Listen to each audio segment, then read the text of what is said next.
Yes, actually we have the flash, flash mag natin yung first, Malcolm N.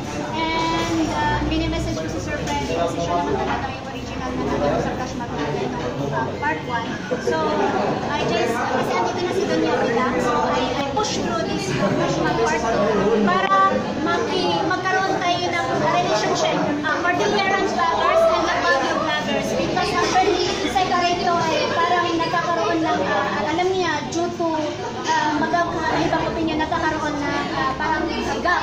But I want the unity na magkaroon naman ng the unity of the entire Cordilleran vloggers, Baguio and Benguet. So, ayan, thank you. At meron pa tayong susunod na event after this. Aabangan natin yan. Thank you so much ito cooperation nyo ang amin. Iayaman salamat. Badod dyan iyaman sa kayo noon. Oh, there you go. And syempre, hindi niya pa alam, pero support na ng Ilocos, pero natin pa din siyang sumasali sa ating taga-Cordillera.